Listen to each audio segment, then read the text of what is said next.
Assalamu alaikum dear students, hope you all to be fine, healthy and doing well. This is Education Afghanistan and I'm Mansoor Wahdat, an English teacher there, the English teacher of AZ, English and Pashto. Today is our A-35th lesson and as usual we are going to start from our grammar part. In last lessons and in the lesson which we studied before, we talked about sentence, types of sentence, negative sentence and interrogative sentences. After that, in last period, we talked about some expressions, for example, how many, how much, can and could and other words. Today we are going to talk about the most important issue of English language, and not only English language, the most important issue of all the languages that are existing. ملګرو موږ نن بحث په ټنس یعنې زمانه باندې کوو. دا یو ډېره زیاته مهمه موضوع ده. مهمه په دې معنی چې موږ دغه زمانه موږ سره همکاري کوي تر څو موږ د یو وخت خبرې بل وخت ته واړو، د بل وخت خبرې بل وخت ته واړو، یعنې وکولی شو چې په هر زمان کې خبرې وکولی شو. څه معنی؟ یعنې په دې معنی د زمانې په مرسته موږ کولی شو داسې ووایو چې زه ښوونځي ته ځم، کولی شو موږ ووایو چې زه ښوونځي ته تلم، یعنې دا اوس مهال چې کوم څه وایو دا تېر مهال ته واړو، یا ووایو چې په راتلونکي کې وغږیږو چې زه به ښوونځي ته لاړ شم. دغه ټول شیان چې موږ سره کېږي یعنې ترسره کېږي دغه د زمانې په مرسته د ټنس په مرسته ترسره کېږي. راځو نن د دغه ټنس په اړه پېژندنه کوو، دغه ټنس پېژنو. یو ډېره زیاته مهمه موضوع ده، ډېر موضوعات کور کوي، هیله ده دغه موضوعات دقیق په ذهن کې کښېنوو او کوچني کوچني نقاط ټولې سره واخلئ. ټنس کې موږ د یو څو یعنې د یو څو کرایټیریاز دي چې د هغې نه بحث کوو. لومړنی اوریجن دی، بیا فنکشن دی، بیا سټیجز دی، بیا ډیفینیشن دی. یعنې موږ به د هر د ټنس چې بحث کوو هغه به د هغې فنکشن مثلا سټیجز او ډیفینیشن به وایو، سټرکچرونه د شیان ټول به یې سره واخلو. راځو اوس لومړنی دغه چې بحث کېږي، دغه ټنس چې بحث کېږي، لومړنی دغه د اوریجن نه بحث کوو. یعنې چې دغه ټنس څه اوریجن نه لري او دا ټنس د کوم ځای نه اخیستل شوی دی او کوم ځای نه دی اخیستل شوی. په خپله د ټنس کلمه یعنې چې زمانه معنا لري، دا د زمانې معنا لري، دا از ډیرایوډ فرام د ورډ ټیمپس. دا د یو لیټن ورډ نه اخیستل شوی دی. کوم ورډ نه اخیستل شوی دی؟ یوې لاتیني کلمې نه په خپله د ټنس اخیستل شوی دی چې د هغې معنا د ټیمپس. څه معنا لري؟ ټیمپس. دغه ټیمپس بیا په خپله څه معنا لري چې په لاتیني کې ټیمپس و. دغه ټیمپس به په لاتیني ژبه کې د څه لپاره کارېدلو؟ ټایم لپاره کارېدلو. نو دغې وجې نه دغې ته څه ویلی شي؟ ټنس ورته ویلی شي او موږ یې پښتو کې څنګه معنا کوو؟ زمانې په ډول باندې معنا کوو. ټنس په خپله د کومې کلمې څخه اخیستل شوی؟ د یوې لاتیني کلمې. کومې کلمې؟ ټیمپس نه. ټیمپس څه معنا لري؟ د ټایم. یا په بل عبارت بعض ځایونو کې داسې راغلي چې ټنس، دا ټنس کلمه چې ده دا یو فرنچ ورډ. It has been taken from a French word tenses. It has been taken from a French word tenses. دا د یو فرانسوي کلمې ټنسس نه اخیستل شوی چې دغه ټنسس څه معنا لري؟ چې دا د ټایم معنا لري. مګر لکه د هغوی نه د دوی ډرایویشن شوی دی، د هغوی اخیستنه شوې ده. اوس دغه چې کارېږي ټنس انګلیسي کلمه ده په خپله. اوس څه معنا لري؟ وخت، زمان، د دغوی معنا موږ ته څرنګه کوي؟ څرګندوي.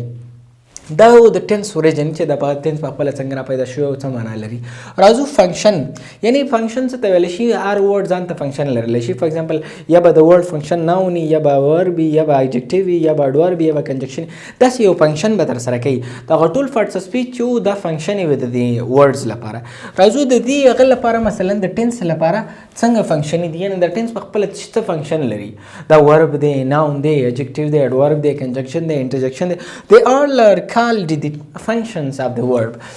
Function, the word tense, it is used as a noun, as a verb, as an adjective. It means it has three functions. One, as a noun we can use the word tense.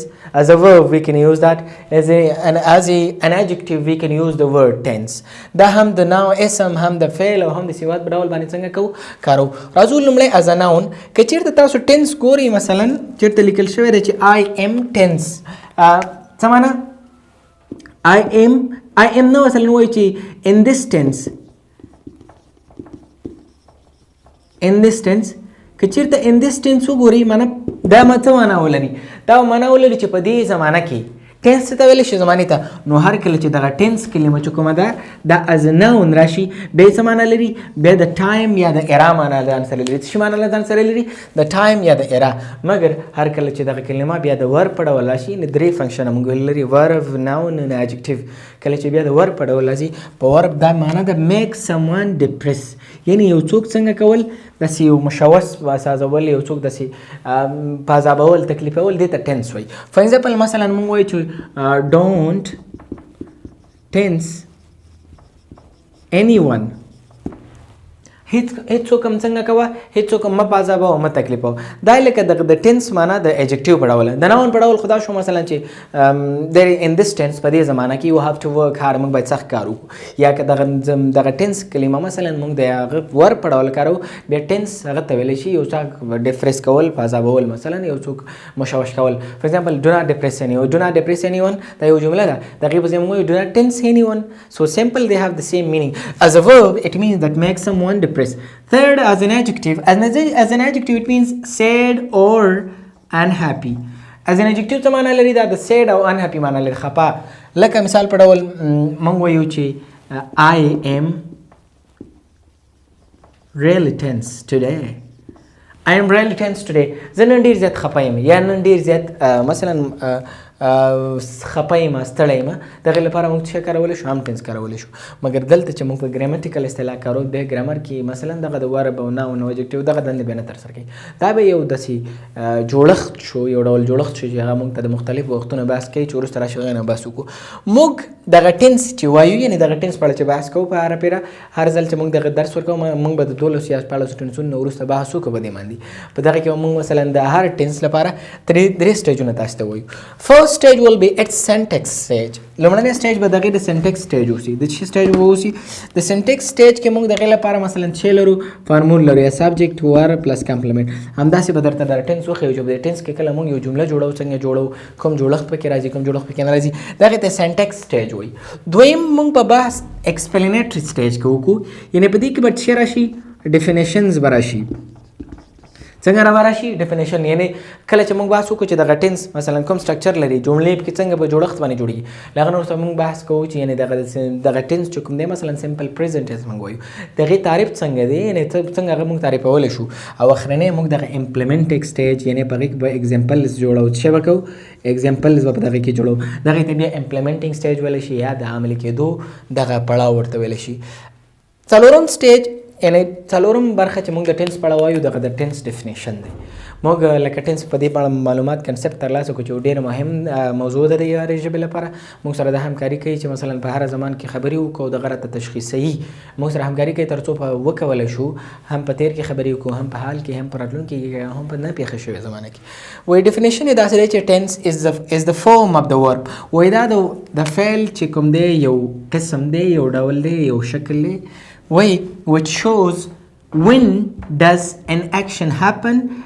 and when something is وایي دا د دې لپاره کارېږي تر څو وښیي چې څه وخت کوم عمل ترسره کېږي او څه وخت یو څه شی دی څه معنا ګورې ټینس وخت ته وایي د دې وخت نه داسې معلومیږي چې دا موږ ته د عمل یو عمل اجرا کېدو یا د نه اجرا کېدو وخت را څرګندوي یا که عمل اجرا نه شي دغه ټینس موږ ته ښیي چې یو شی په څه وخت کې دی فور ایگزامپل یو موجودیت یو حالت دا هر څه دا په څه وخت کې دی دا د چې په واسطه باندې څرګندېږي دا د ټینس په واسطه باندې څرګندېږي مثلا مثال په ډول موږ وایو ښه چې I am a student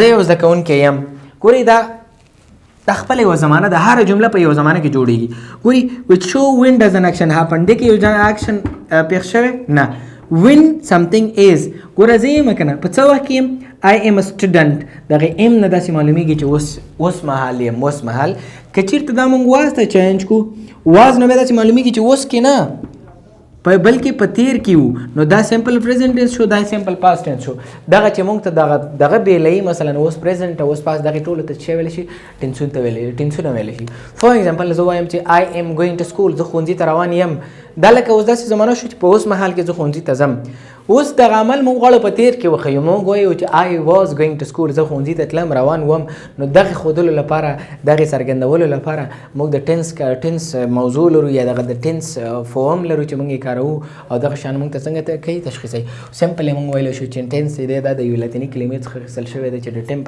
ټیمپس وه او دا د ټایم معنا لري یا د یوې فرنچ کلمې څخه اخیستل شوی چې ټینسس وه او دا د ټایم معنا لري همدارنګه دغه فنکشن as a noun موږ راتللی شي دا ټینس as a verb هم راتلی شي as an adjective هم راتلی شي as a noun داسې چې مثلا څه معنا لري as a noun چې کله راشي د era او د time معنا لري era یعنې وخت ته ویلی شي time هم یو دورې ته ویلی شي for example یو وخت ته ویلی شي مثال په ډول وایي چې in this موږ وایو چې in this time you have to work hard د دې دغه سیم بله سنټنس چې وایو موږ وایو in this tense you have to work hard همدارنګه as a verb راځي چې مثلا یو څوک ډپریس کول for example do not tense me sad لکه as an adjective راځي مثلا I am very tense today بیا موږ 3 stages وایو د هر ټینس لپاره یو د سنټنس چې په هغې کې سټرکچر راځي یو د explanatory چې په هغې کې موږ ته مثلا د explanation بحث کوو یا definition او بل implementing stage راځي په هغه باندې موږ د یعنې د کله چې یو عمل ترسره کوو دغه یو چې ټینس وایي مثلا سټرکچر یې مو یو تعریف مو کوو موږ دغه ټینس بیا عملي کوو دغې ته بیا implementary stage وایي لا اخرنۍ برخه دا ده چې definition of tense داسې دی definition یې له دا ټینس داسې یو form of the verb دی کوم چې موږ ته څه شی څرګندوي دا راته څرګندوي چې عمل څه وخت ترسره کېږي یا یو څه شی په څه وخت کې دی دغه چا په واسطه کېږي ټینس په واسطه کېږي thank you let's go to our second part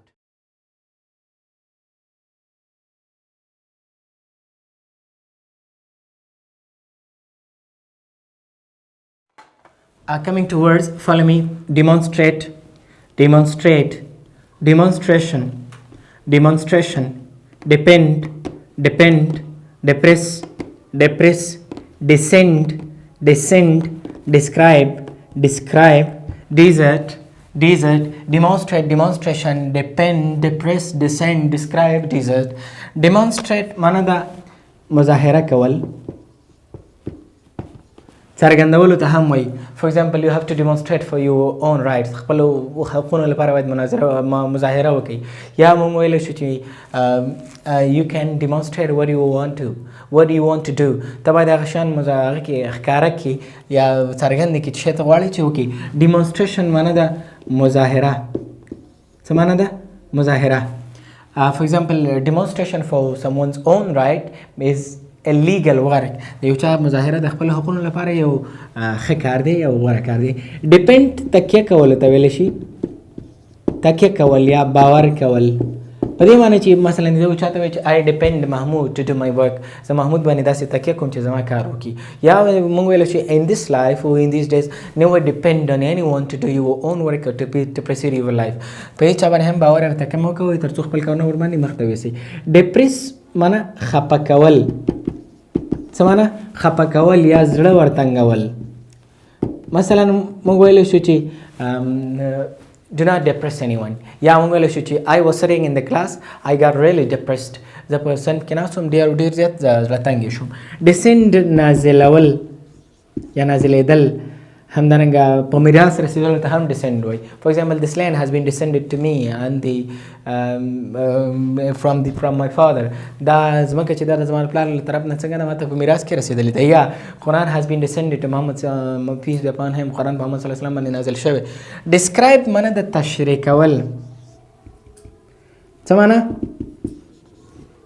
تشریح کول for example you can describe your lecture خپل درس تشریح کولی شي describe yourself ځان دې تشریح کوي یعنې ځان په اړه معلومات ووایه desert معنا ده دښته څه معنا ده دښته for example the Sahara district desert is the largest desert in the world thank you demonstrate مظاهره کول ښکاره کول demonstration مظاهره depend تکیه کول depress خفه کول descend نازلول describe تشریح desert معنا ده دښته thank you dear friends let's go to another part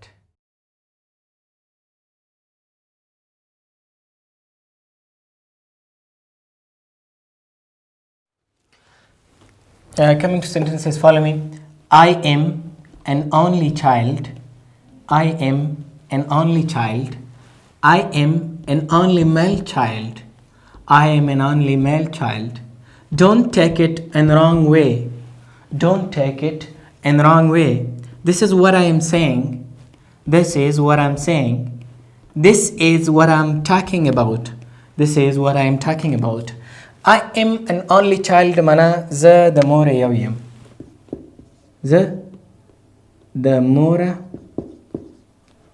یو یم داسې یو I am an only child معنا داسې د موره یو چې کله بیخي بل اولاد ونه لري یعنې نه لور ولري نه خور ولري او نه هم ورور ولري دغه وخت کې ویلی شي چې I am an only child زه د موره یو یم. I am an only male child معنا زه له موره یو نارینه یم. یعنی هر کله چې خویندې ولري په دغه وخت کې بیا داسې نشي ویلی چې I am an only child. بیا I am an only male child ویلی شي. صحیح ده. میل نارینه ته وایي چې نورې خویندې لرم مګر یو نارینه یم. Don't take it in wrong way. بده یې مه ګڼه. څه معنا؟ بده یې مه ګڼه. یعنې غلطه یې وانخلې. کله چاته خبره کوي do not take it in the wrong way but you are coming very late. په غلطه معنا یې وانخلې خو ته ډېر ناوخته راځي. This is what I am saying. معنا دا هغه څه دي چې زه یې وایم.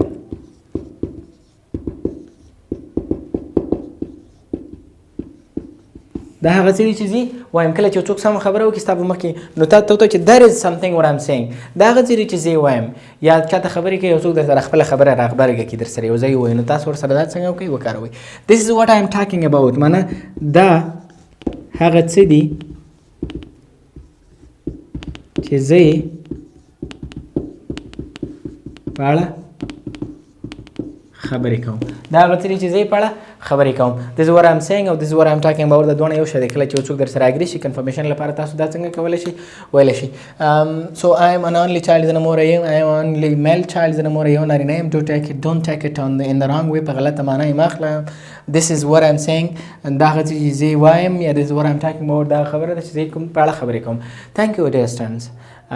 There was our A-35th lesson. Till I'm coming in another lesson recommending you to Allah. If there is any question you can leave in comment box. Have good and happy times.